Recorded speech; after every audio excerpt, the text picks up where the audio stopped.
1, 2, 3. Oh, are we supposed to do? Yes. All right. 1, 2, 3.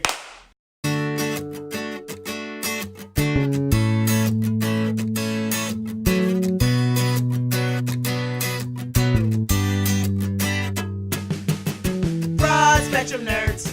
We're just two broad spectrum nerds.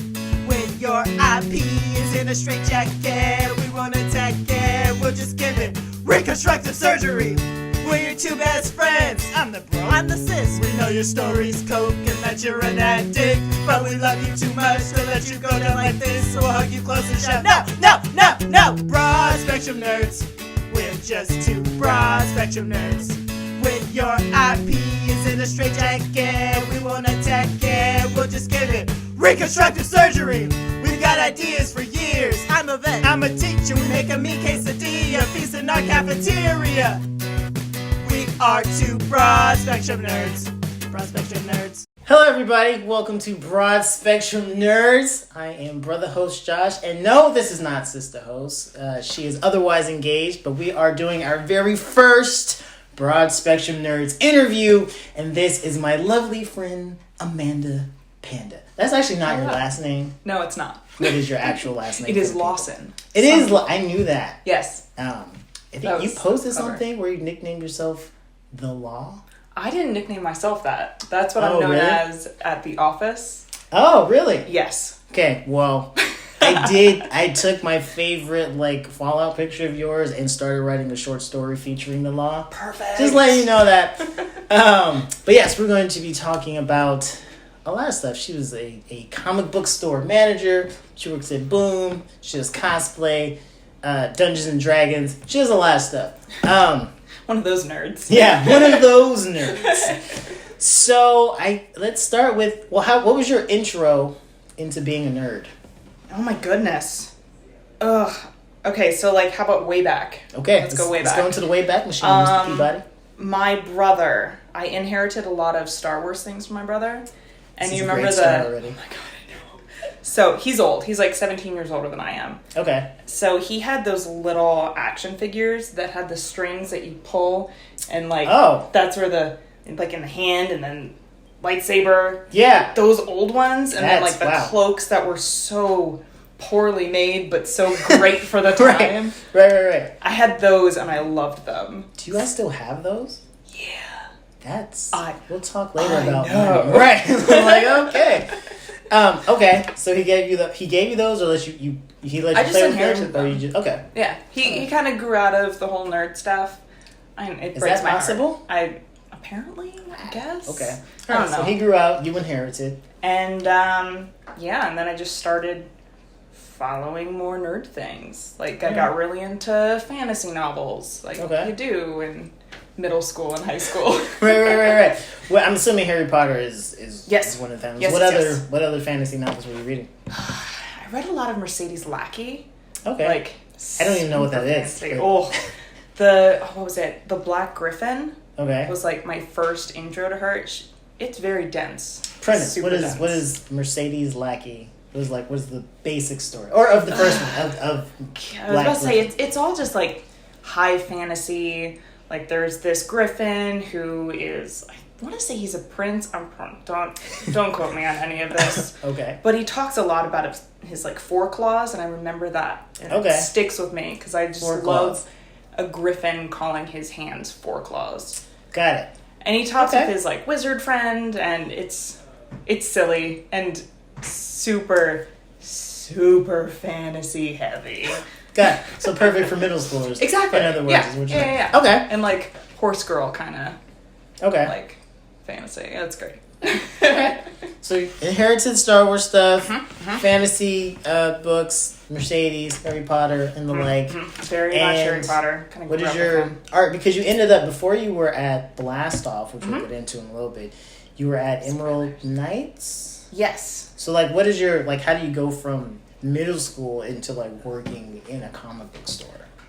Well, there's a couple more steps to it. Okay. I know, right? That's why we're here. So I went to school for theatrical design and painting. Oh, set? Yeah. Okay. Yeah, theater with an R-E. Got it. This is why we get along. I always feel like there's a theater kid in me that never got to live. So this is why I am the way that I am. We're going to start singing musicals after this. It'll be great. Absolutely.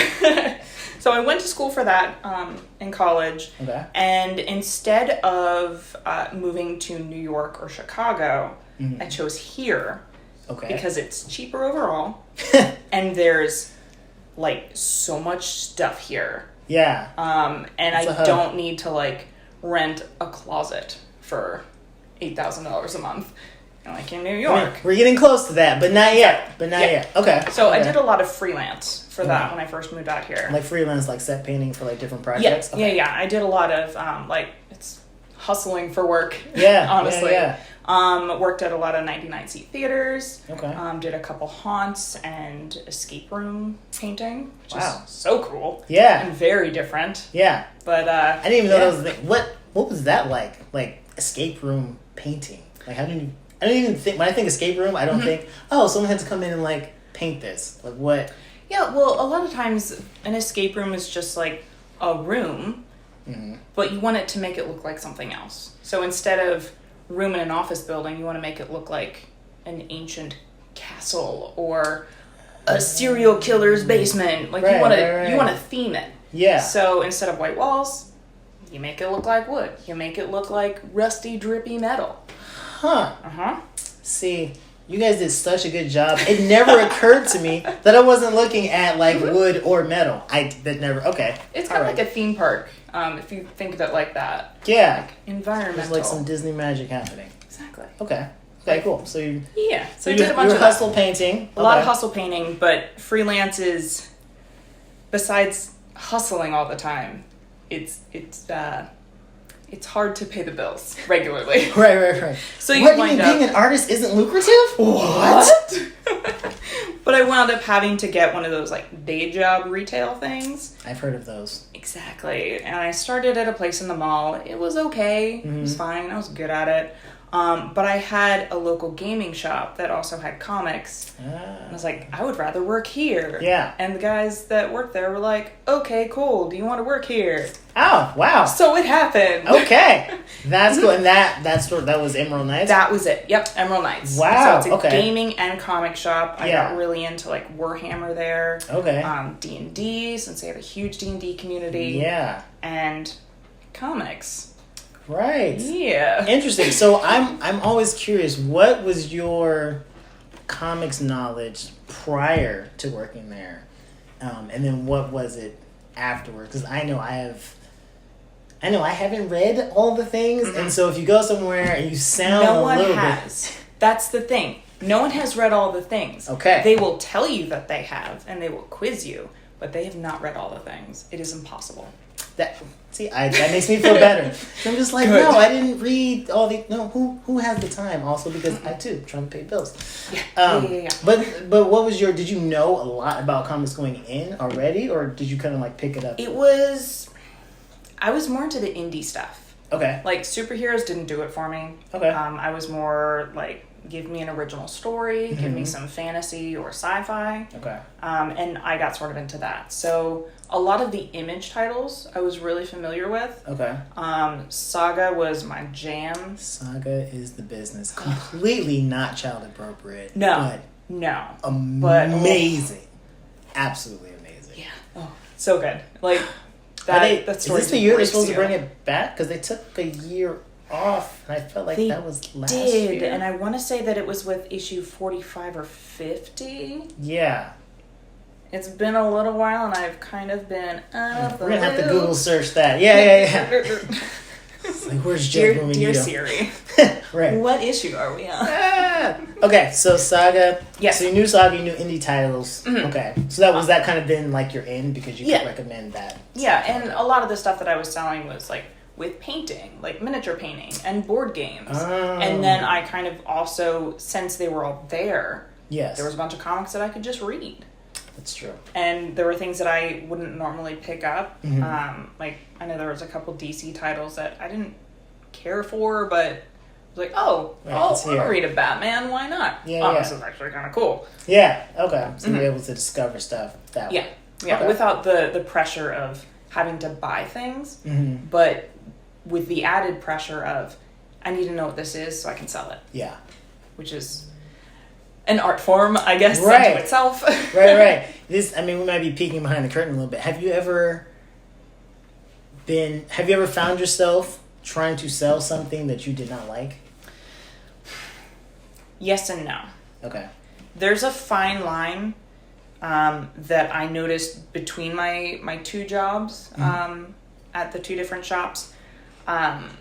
You pick it up with the customer. Kind of like, if I was trying to sell you a book, I would go on stuff that I already knew that you like.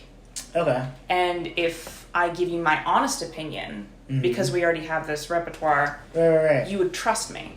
So it's less nefarious than it sounds. Yeah. It's relationship based. Exactly. Okay. And I know I would never sell something that I don't like, at least kind of like, or at least feel a little bit passionate about. Yes. Like, if I can't say something good about a book, I won't sell it. Right. At the very least, hey, the art is fantastic. Or this writer is really cool. He asked some really cool questions. Yes. I would rather do that instead of, oh my gosh, this is my favorite book. Okay. What is it? I don't know. Here you go. Yeah. No, because that won't bring you back. So then it was always personal. Always personal. Always personal. Okay. Before we get into the blast off era, yes, which is where we met, the golden times. What is a memorable moment, I guess, for you from Emerald Nights? Because I know it was a big deal when you got to blast off. Like, there was a lot happening. Yeah, it was weird. Yeah. You kind of stepped into like this legacy role, and you were just in the middle of it. But before that, like, what is a memorable moment? Maybe there's a couple from Emerald Nights. Because I know there's stories in comic book shops all the time. There always is. Right. I don't know if there's any one particular memorable, like, instance, but I met a lot of really great people there. Okay. And a lot of friends that I still am in contact with and still am super close with. Yeah. Like a lot of the Wasteland, probably going to talk about that later. A lot of my Wasteland group, we met through that shop. Wow. Okay. And as like customers or D&D or kind of all the above? Okay. Kind of like a little bit of both. Okay. There were customers that my friend and I, we were both working at the time, that we would kind of talk to them about, and then they kind of assimilated into our group. There were people who were also at the shop doing D&D, kind of like in an official capacity, but then we talked to them about it, and then they joined us, so we have this huge group that all centers around this one shop, which is so weird and cool. Yeah. It's awesome. very strange. Okay. This is the nerd community for you. It's very small. Yeah. Like, everyone knows everyone. Yeah, it's smaller than you would think that it is, given how big, like, the cons can be. Yes. Okay. Briefly, I forgot we were going to go into D&D. A little bit of history with D&D. So, like, I think it was like last year-ish, I decided I wanted to get into D&D. Finally. Right. And so I was like harassing her. I was like, you never invite me, for months. I don't run my own games. Right. But then she started like sitting me like, oh, hey, like we're going to meet this time. But my schedule has switched. So then I had like no time to do it. And I feel bad because she's still like saying, she's like, hey, we're doing like a gaming session. What do you like about D&D? I know different people I know there's like storytelling and all that. I like the storytelling. I like the cooperative storytelling. Okay. And I really like, you can kind of tell a lot about a person in how they play D&D. Okay, do tell. Now we're getting to the psychology of it. Like, I like this. Well, there I guess can be a mix of if someone plays a certain type of character that they're not in their normal life. It's interesting to see, like, I'm not a dumb person. Right. But I like to play dumb characters. Okay. Because it gives me more freedom to not have to worry about the super intelligent choices. I can play around with more like impulsive things. Yes. Or like you know what? I kind of want to pick a fight with you right now. Yeah. But not in like a mean way. Like, I just want to challenge why you're choosing this course of action instead of like just charging in there. Like, why are we doing that? Yeah. I can be a lot more confrontational, and I'm not like that in real life. Got it. Okay, so do you feel then that in real life, using you as the mirror then, do you feel that in real life you are more concerned with always making the right choice? Yes. Oh wow, you said that quickly. Okay. All right. Okay. So then it sounds like, so then for you and other people who play D&D, do you think that then serves as, and we're making this super like clinical, but like a cathartic release? Like I know like sometimes I go home at the end of the day, I play video games, Call of Duty, not because I actually want to shoot people, but it's satisfying. It can be. Way. I feel like it can be. But it can also be this way of, I'm really frustrated with how work is going. I want to work with a group to solve a problem together in a way that I can't do at work.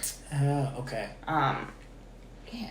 Okay. And are you, is the magic ever broken, I guess, by the fact that it's not, that most of it's like in your imagination? Because I know it's just like the black and white papers and like the dice. Right. I don't think at least in the games that I've played, it's never, it doesn't ever feel like we're lying to each other or just like, oh, we're just playing a pretend game. Yeah. I feel like a lot of us get really into it. Okay. We get really connected with our characters. We go into backstories. Yeah. We get little minis and paint them to look like our characters. Half the time we don't even use the minis because it's all very theater of the mind. Yeah. But it's like a totem it really just to have it. Yeah, it really just depends on your gameplay style, your game master. Yeah. It just depends on the group. Got it. Okay, I will have to make my way. You will soon. Thank you guys so much for watching this part. We're going to continue part 2 of our interview with Amanda Lawson coming very soon. In the next part, we're going to talk about Blast Off Comics, was like being a woman in the sphere, being a manager on top of that, as well as get into her personal story regarding Fallout. So stay tuned.